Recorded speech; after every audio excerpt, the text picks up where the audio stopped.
Muy buenos días a todos. Estamos dando inicio al comité GSC correspondiente al 14 de noviembre de 2017.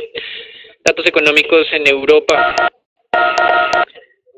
Comenzamos por cifras de crecimiento económico para Alemania, también indicadores de inflación. En relación a esto, la medición definitiva de inflación en Alemania fue de 1.6%, frente a una medición preliminar exactamente de la misma cifra. No hubo sorpresas con relación a esto. Y con relación al crecimiento económico, tampoco, pues el mercado sí, más bien había tenido una expectativa relativamente optimista del 2.1 al 2.3%, pero la cifra observada o registrada por lo menos por la Oficina Estadística Alemana registró niveles del 2.8% de crecimiento para tercer trimestre del 2017, es decir, una cifra extraordinariamente alta. Esto contribuyó en cierta manera para que el crecimiento de toda la zona euro fuera del 2,5% para el mismo periodo de medición y, pues como vamos a ver más adelante, continúa generando declaraciones optimistas sobre el ritmo económico de la zona euro. Por su lado, también tuvimos cifras de inflación en el Reino Unido, la cual no creció más frente al dato anterior, se mantuvo inalterado en un 3%, pero de todas maneras son niveles extraordinariamente altos. Recuerden que estas cifras de inflación en Reino Unido están explicadas en su mayoría por la depreciación de su moneda una vez se conocieron los resultados de ese referendo pro-Brexit.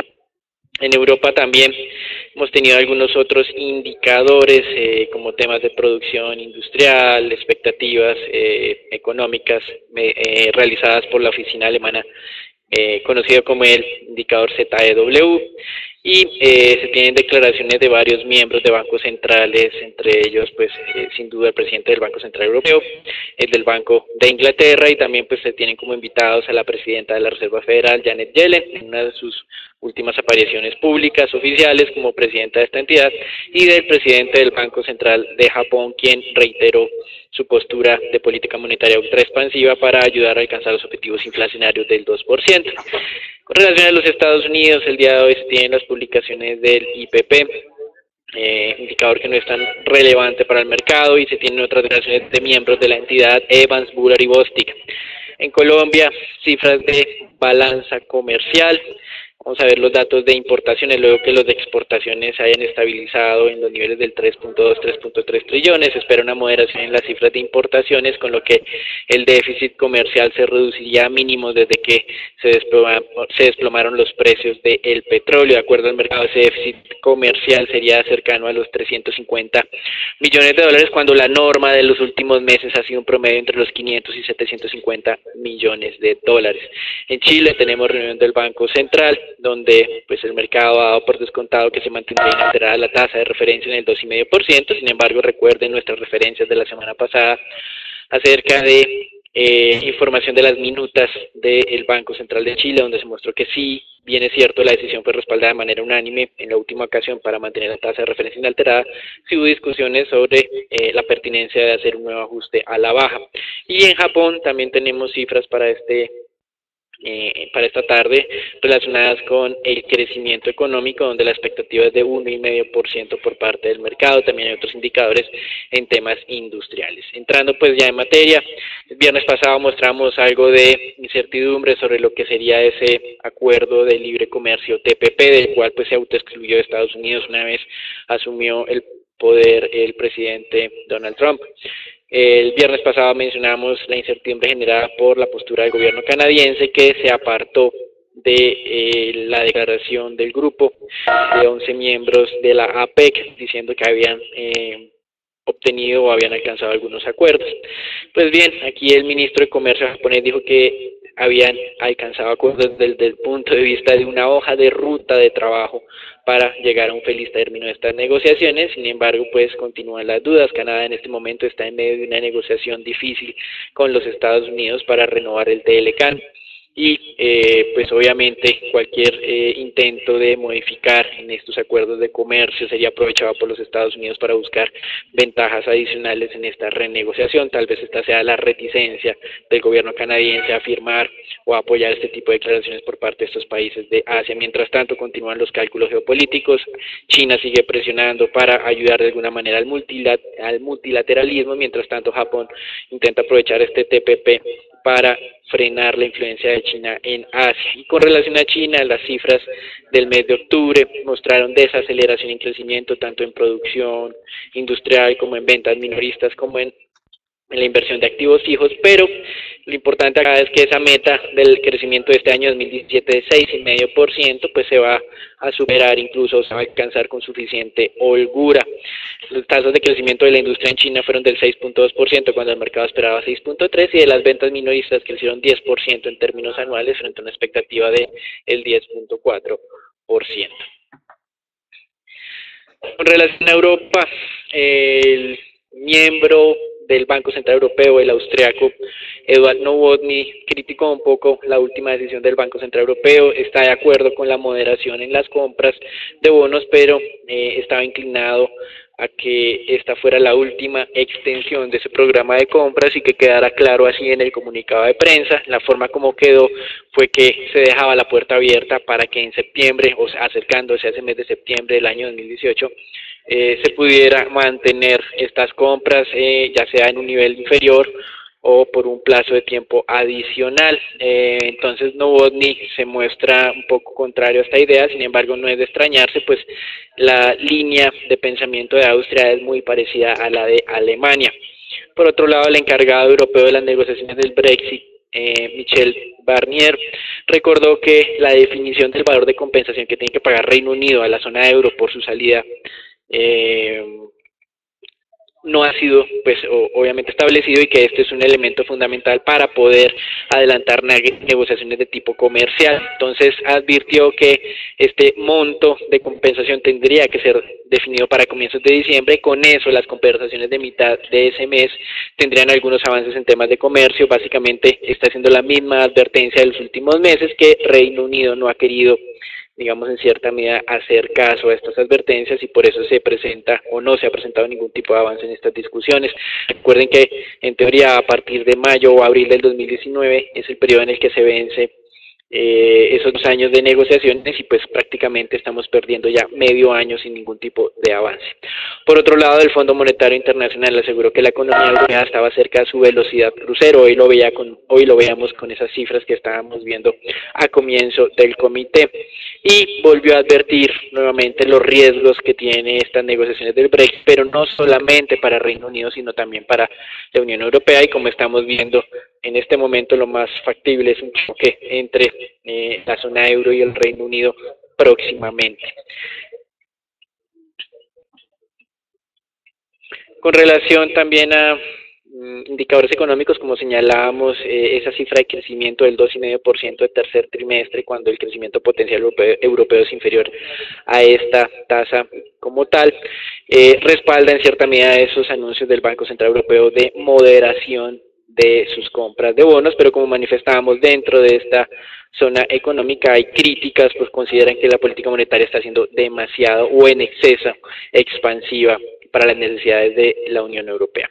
Y un indicador de confianza calculado por la ZEW básicamente mostró un nuevo incremento para el mes de noviembre de 2017, y con esto pues se estaría garantizando en cierta medida que ese crecimiento fuerte de los primeros 3 trimestres del año se replicaría en el último. En los Estados Unidos, declaraciones de 2 miembros de la Reserva Federal, el presidente de la Fed de Filadelfia, el presidente de la Fed de Dallas, Patrick Harker y Robert Kaplan, ambos mostrándose inclinados a apoyar un nuevo incremento de tasa por parte de la entidad en el corto plazo, aunque obviamente con algunos matices. Harker más decidido, Kaplan más decidido que Harker, pero pues en cierta medida dejando todo para la discusión de mediados de diciembre, donde el mercado continúa descontando un nuevo incremento de la tasa de interés de la Reserva Federal. En esto queda simplemente por destacar que los tesoros a 2 años alcanzaron máximos de negociación en términos de tasas de rentabilidad exigida para casi la última década, y esto al mismo tiempo que las tasas de largo plazo no están marcando nuevos máximos. Es decir, hay un aplanamiento en cierta medida de la curva de rendimientos que simplemente refleja esa visión también que está dando la Reserva Federal de continuar con estos ajustes graduales, pero la tasa terminal a la que alcanzarían estos ajustes es una tasa baja en un contexto histórico. Y por otro lado, nuevos cálculos sobre el impacto de las propuestas de reforma tributaria por organismos no partidistas, están haciendo ajustes pues a estas mediciones preliminares y ya dicen que el hueco generado para la próxima década estaría entre 1.5 y 2 trillones de dólares. Los cálculos iniciales eran un poco más amplios, iban desde 1.5 hasta 4.5, por eso habíamos tomado el punto medio como nivel de referencia, pero en este momento se están ajustando un poco a la baja.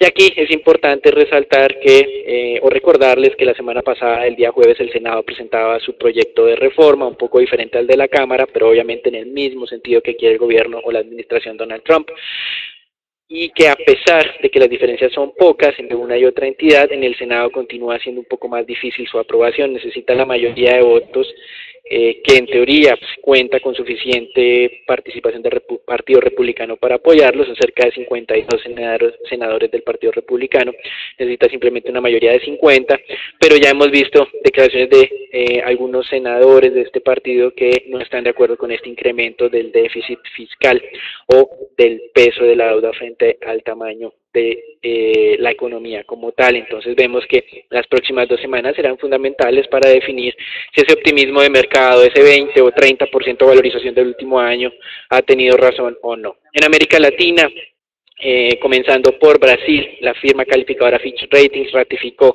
la calificación de este país en W con perspectiva negativa, básicamente por el alto nivel de endeudamiento, la incertidumbre política, la dificultad para tramitar reformas en el Parlamento brasileño o en el Congreso de Brasil, y también pues por ese débil recuperación que se está registrando este año. Sin embargo, recuerden que para el próximo el mercado es relativamente optimista con niveles de crecimiento que van desde el 2,5% hasta niveles del 3%. Y también Petrobras reportó sus resultados del tercer trimestre del año, donde los ingresos superaron las expectativas del mercado con más de con casi 72 mil millones reales de ingresos. El mercado esperaba algo de 67 mil, pero la existencia de cargos no recurrentes, más de 2.000 millones de reales o de dólares en cargos no recurrentes, hicieron que la utilidad de la compañía decepcionara al mercado. El mercado esperaba niveles de utilidad de más de 3.000 millones de reales y la utilidad fue inferior a los 300 millones de reales, incluso inferior a la que se presentó en el segundo trimestre del año, a pesar de ese fuerte incremento de los ingresos. En México, el canciller Luis Videgaray manifestó nuevamente que se está trabajando en un plan macroeconómico en caso de que las renegociaciones del TLCAN no lleguen a feliz término. Esta semana comenzará la quinta ronda y, como ya pues se sabe, están tratando los temas más complejos en esta negociación. Con relación a Venezuela, Brasil reportó un cumplimiento de 262 millones de dólares por parte de este país. Recuerden, la semana pasada estábamos hablando de India y hace algunos meses ya habíamos hablado sobre temas de China y de Rusia. Más adelante hablaremos sobre unas decisiones adoptadas por las firmas calificadoras Fitch y Standard & Poor's, pero pues la desconfianza sobre en cierta medida el cumplimiento del pago de deudas pues es un tema que ya estamos digamos casi que llegando como al punto final en el que se va a reconocer que ha habido incumplimiento. Por otro lado, según datos reportados a la OPEP, la producción de petróleo de Venezuela alcanzó un mínimo para los últimos 28 años.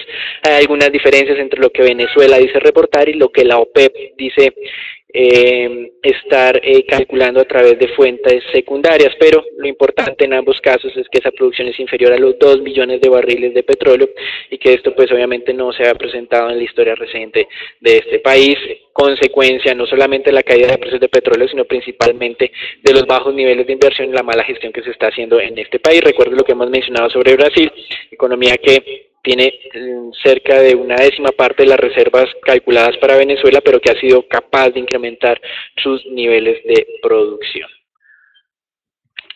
Hasta aquí los anuncios de carácter económico, los dejamos con Agustín.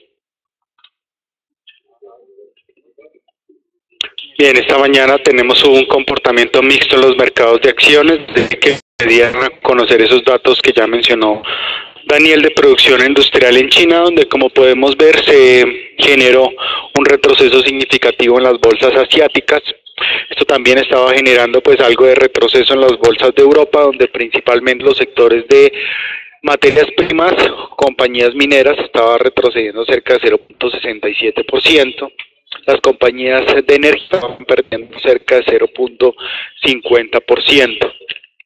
Este dato de producción industrial en China pues podría obviamente anticipar un retroceso en el crecimiento de este país, que les recuerdo presentó un dato de 6.9% durante el tercer trimestre, y se esperaría pues una moderación de este dato para fin de año cercana al 6.5%. Esto en contraste con los anuncios que habría realizado el presidente del Banco Central chino, donde habría manifestado en el mes de septiembre que muy seguramente la economía de este país podría crecer nuevamente cerca del 7%. Esta preocupación pues estaba entonces generando esos retrocesos en la mañana de hoy en las bolsas en Europa y en los futuros también en Estados Unidos, que pierden hasta ahora cerca del 0.08%. También pues les recuerdo, ya Daniel fue bien extenso en lo que tiene que ver con la reforma tributaria en Estados Unidos que está dando paso en el Congreso. De hecho, el día de hoy se retoman esos debates en el Senado. El autor de esta propuesta tributaria, el señor Kevin Brady, estaba mencionando que muy seguramente podría presentarse una aprobación de esta reforma el próximo día jueves. De todas maneras, se presentarán entonces varias jornadas de volatilidad mientras que esta reforma no pase exitosamente en el Senado. En el día de hoy, compañías como Home Depot entregarán resultados. Ya estamos entrando pues a la etapa final de las que hacen parte de Standard & Poor's 500. A la fecha, 460 de las mismas han entregado resultados, 77% de las mismas ha sorprendido favorablemente a los inversionistas. Lo que tiene que ver con el desempeño del índice Standard & Poor's, pues esa zona de los 2.580 puntos continúa presentando problemas para lograrse superada. Ya tenemos 4 jornadas consecutivas en ataque de la misma zona importante. Para los operadores, simplemente recordarles lo que estamos analizando ya desde hace varias jornadas: la divergencia que existe entre el oscilador de la parte inferior, que es simplemente un indicador de variación del precio, contra el desempeño del mismo en la parte superior. Esto pues da más pie a pensar que podría presentarse entonces una corrección en los precios de las acciones. Obviamente esto podría estar más reforzado si la reforma tributaria no pasara en el Congreso durante las siguientes semanas. También estar muy atentos a una consolidación o potencial consolidación por debajo ya de la zona de 2.560 puntos, que podría dar pie entonces a una corrección aún más fuerte en el mercado accionario de los países desarrollados. Consecuentemente, con este retroceso entonces del mercado accionario, estamos viendo por tercera ya jornada consecutiva retrocesos en el dólar frente a las principales divisas, también frente a las monedas emergentes esta mañana. Los datos presentados en Alemania, vamos a conocer en Alemania lo que tiene que ver con crecimiento, pues estaban fortaleciendo. Ustedes lo pueden ver ahí, un avance importante en el euro que gana cerca de 0.74% y consecuentemente entonces con otras monedas de países desarrollados.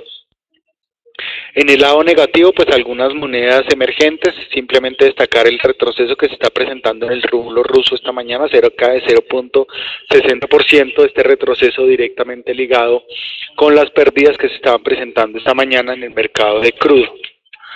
Aquí sí hay que estar muy atentos. Hemos tenido por primera vez en varias jornadas una nueva señal, o una señal mejor, de potencial cambio de tendencia o agotamiento de la tendencia alcista, que fue alertada ya desde el pasado 11 de octubre desde los $50 el barril. Ustedes pueden ver cómo nuestro indicador está empezando a señalar algo de agotamiento, entonces, que podría indicar también algo de toma de utilidades.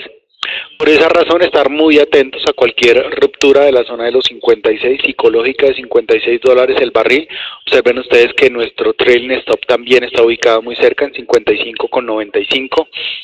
Es decir, que si se llegara a presentar cualquier consolidación por debajo de esa zona, inmediatamente llamaría la atención o la toma de posiciones cortas por parte de algunos operadores.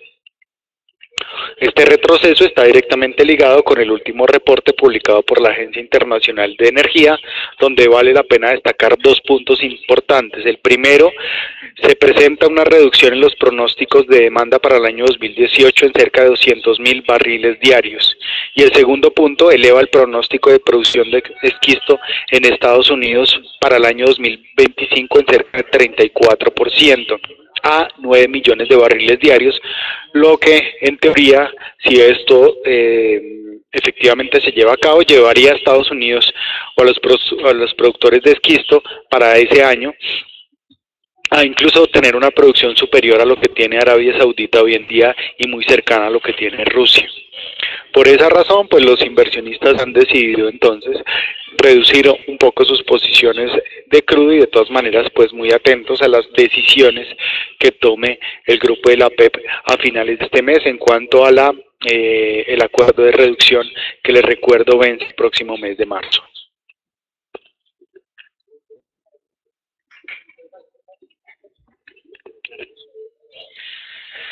Muchas gracias, Agustín. Con relación a la dinámica del mercado de renta fija, ustedes están observando el día de hoy unos descensos en la mayoría de mercados de referencia, sobre todo en temas europeos, a pesar de esas muy buenas cifras desde el punto de vista de crecimiento económico. Esto es llamativo, teniendo en cuenta pues esa sorpresa en los datos de crecimiento alemán.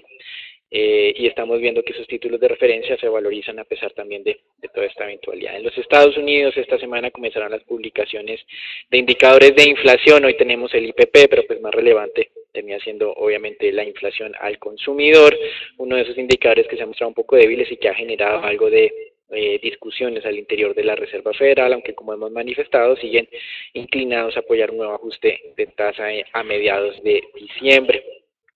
Por lo tanto, relevante ver aquí básicamente estos resultados de esta semana en términos inflacionarios para revalidar esa postura de nuevo ajuste próximamente.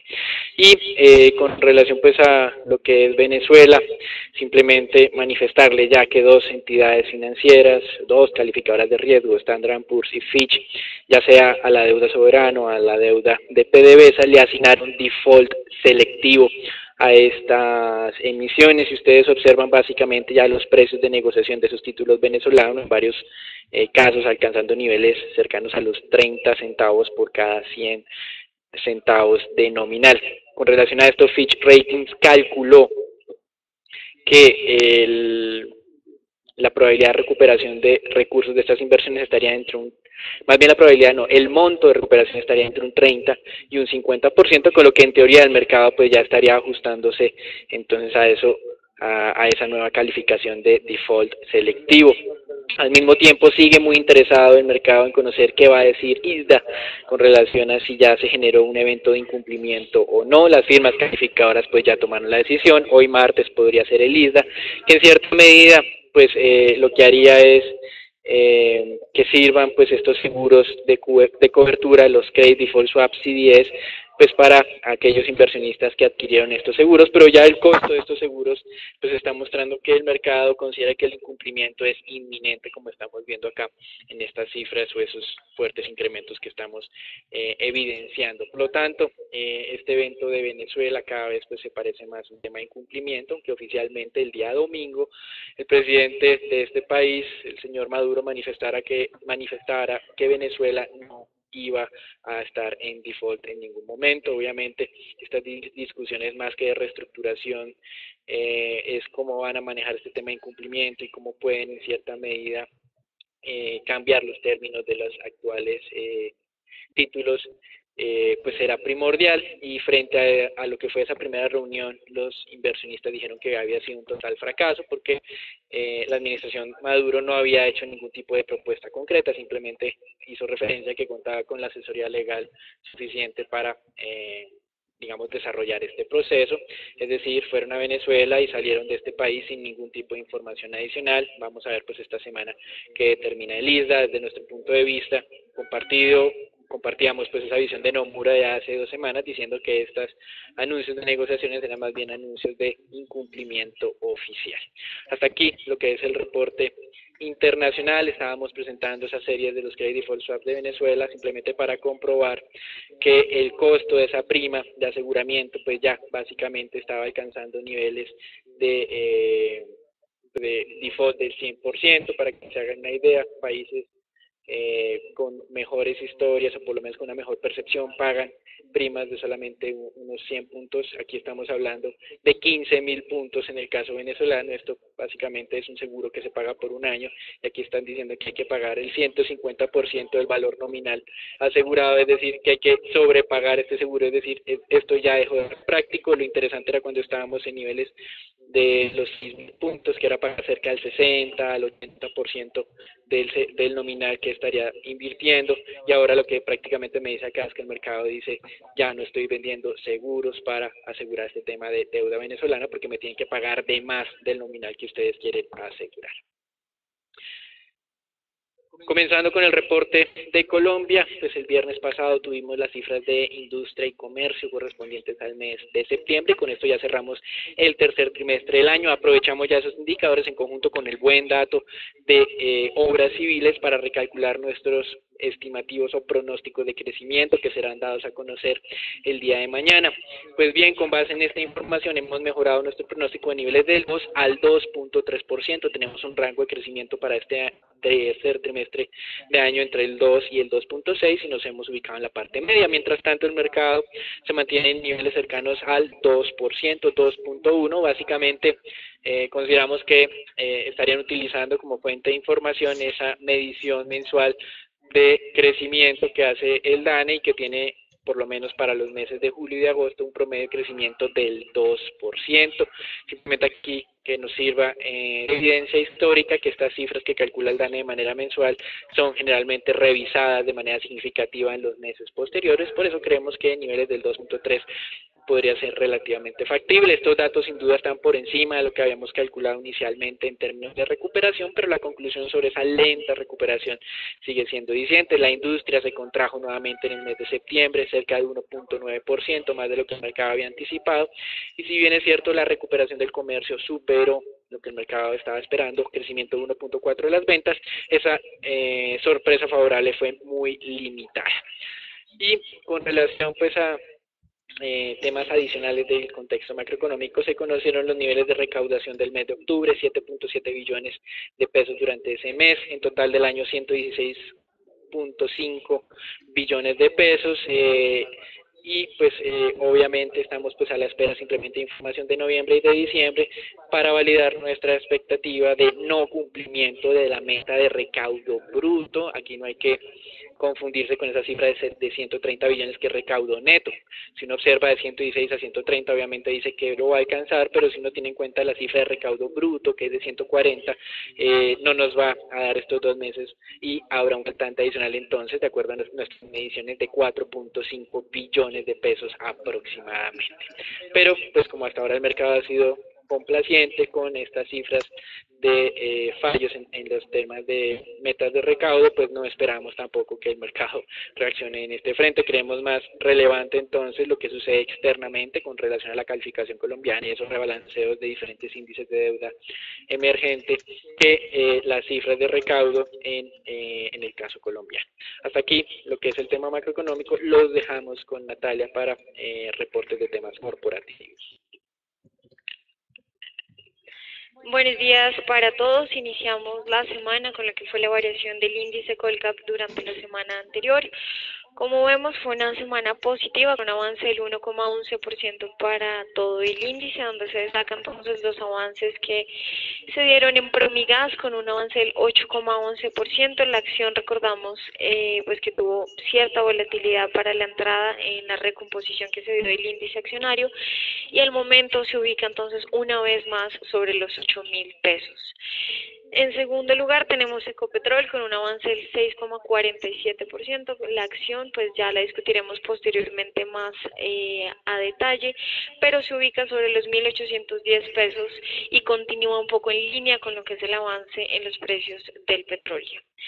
Y finalmente en el terreno negativo lo que sobresale pues es la caída de Cementos Argos de un 2,93% que probablemente llegue a profundizarse un poco por los resultados que discutiremos también posteriormente.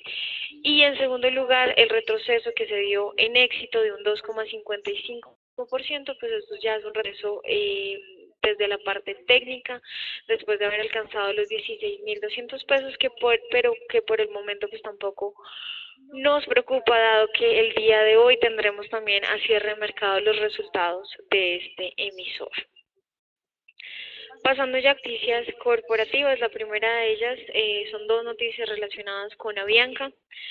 El viernes, luego de que se diera el anuncio que los pilotos decidieran levantar el paro que ya llevaba 51 días, Avianca se pronunció diciendo que se adelantará el debido proceso disciplinario contra cada uno de los pilotos que participaron dentro del cese de actividades y solicitó a su vez al sindicato que se presente al Tribunal de Arbitramiento, pues que está haciendo y pues que sigue siendo convocado por el Ministerio de Trabajo, frente al cual pues ya el sindicato se pronunció y dijo que no está dispuesto a ir a este nuevo Tribunal de Arbitramiento, dado que ya pues digamos que se sale dentro de los límites legales como tales. Y también relacionado con Avianca, el día de hoy fue publicado la actualización operacional referente al mes de octubre, donde como se esperaba se evidenció un impacto bastante fuerte en todas las cifras operacionales por el paro de pilotos. Digamos que fue el mes que recogió de manera casi total lo que fue el impacto del mismo, y durante el mes se movilizaron entonces 1.9 millones de pasajeros, un 25% menor a lo registrado en octubre del 2016, y la capacidad medida por el indicador ASC retrocedió un 15,3%, y el panorama pues en términos de tráfico de pasajeros tampoco difiere, con una caída del 14,8%. En términos ya puntuales dentro del mercado doméstico, como se preveía, se registró un desempeño desfavorable durante octubre con una caída en todos los rubros, estas caídas por encima del 30%, y el número de pasajeros pues sobresale con una caída del 35,3%.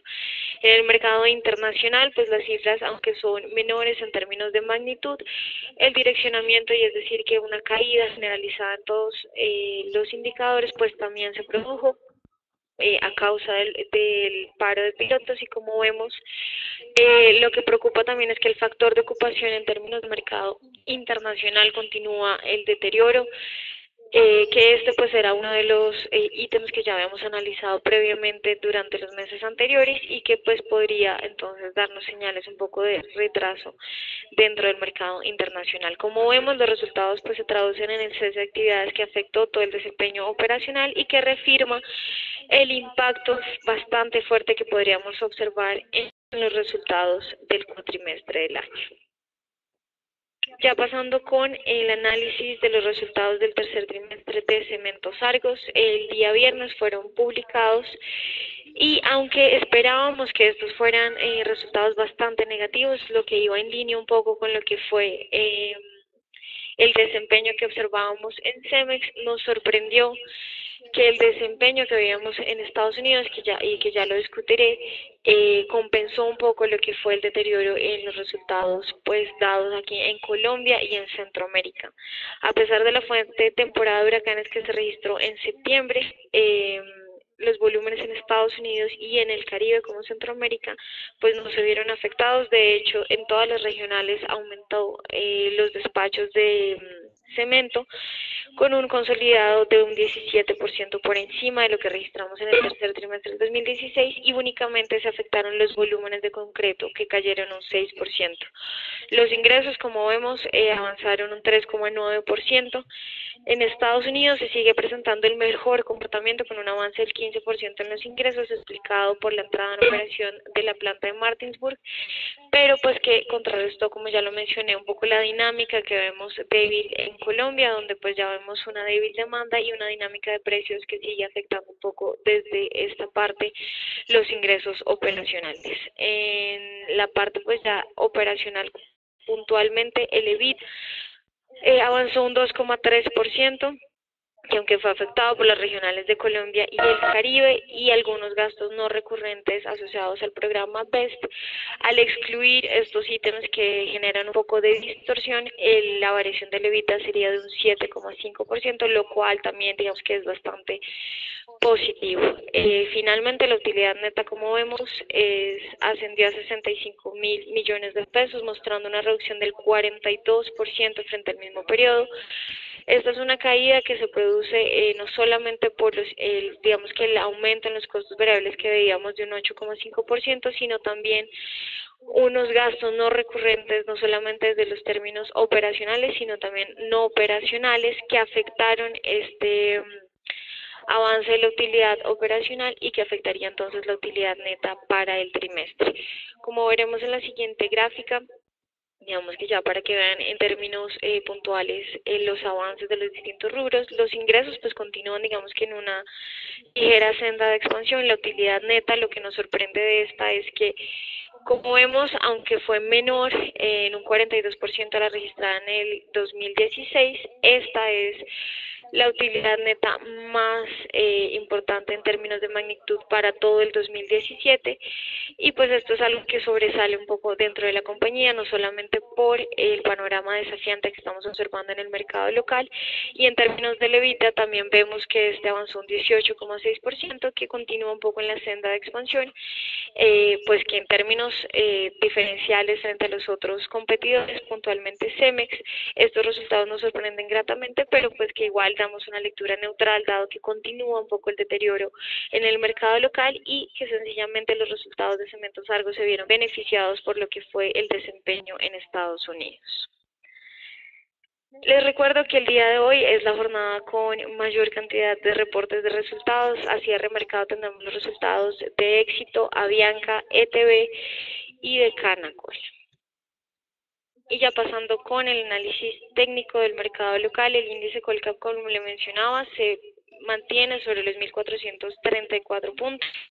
Aunque la señal de tendencia a la baja persiste, vemos que se dio una ligera recuperación, pero se mantiene dentro del rango de negociación que ya hemos mencionado, entre los 1.430 y los 1.450 puntos. Y pasando ya con el análisis de la acción de Ecopetrol, el día viernes se registró una caída del 0,5%, dejando la acción sobre los 1.210 pesos, un retroceso pues que se dio luego de haber alcanzado ese nivel máximo que habíamos observado cercano a los 1.850 pesos. Y les recuerdo pues que por el momento no se descartan posibles retrocesos mayores. El soporte y el nivel de soporte de primera instancia estaría sobre los 1.700 pesos, y les recuerdo que para considerar un posible cambio de tendencia pues ya el nivel está bastante lejos, estaría sobre los 1.450 puntos, que les recuerdo era el nivel de resistencia para la acción que ya hemos monitoreado durante los últimos meses. Y finalmente ya la acción de Avianca, como les mencionaba, el viernes tuvo una de las mejores valorizaciones, avanzando un 2,86% luego de la noticia fundamental del levantamiento del paro, y digamos que tuvo esta recuperación que la llevó una vez más al nivel Fibonacci de los 2.750 pesos, pero les recuerdo que se debe mantener cautela sobre la acción, no solamente porque esta recuperación fue, digamos que dada por una noticia fundamental, sino también porque el día de hoy a cierre de mercado tendremos los resultados de tercer trimestre que podrían generar cierta volatilidad también sobre la misma. Y el peso colombiano continúa su valorización en línea con el desempeño del resto de monedas emergentes y resto de monedas fuertes que ganan terreno esta última semana por las incertidumbres que se está presentando en Estados Unidos. Podemos ver en la jornada de hoy entonces, en línea con esa señal de el pasado 8 de octubre sobre los 3.020 pesos, que se podría entonces presentar un ataque inicial a la zona soporte psicológica de los 3.000 pesos por dólar durante esta jornada. Aprovechar entonces cualquier visita cercana a los 3.020 pesos para tomar posiciones cortas y respetar entonces ese stop loss y toma de utilidad, stop loss, perdón, sobre la zona de los 3.024 pesos si llegara a presentarse alguna consolidación. En lo que tiene que ver con los títulos de tesorería del 2024, continuamos en esa zona importante entre el 6.35, 6.40%, tratando de buscar también una consolidación o cambio de tendencia. Les recuerdo, habíamos alertado sobre la dificultad que tenían esos títulos de penetrar con éxito esta zona y superar con éxito esta zona entre el 6.30 y el 6.35, algo que ha sido pues ratificada por el mercado. Ahora simplemente estamos viendo en la mañana de hoy cómo se está atacando la zona de riesgo 6.40, 6.43, lo que podría entonces dar pie nuevamente a una tendencia al alza, donde de ser confirmada entonces nos llevaría nuevamente a visitar la zona 50, 6.56%. Aquí damos por finalizado el comité del día de hoy. Les recordamos conectarse todos los días a las 8 en vivo en Facebook y Twitter. Feliz día para todos.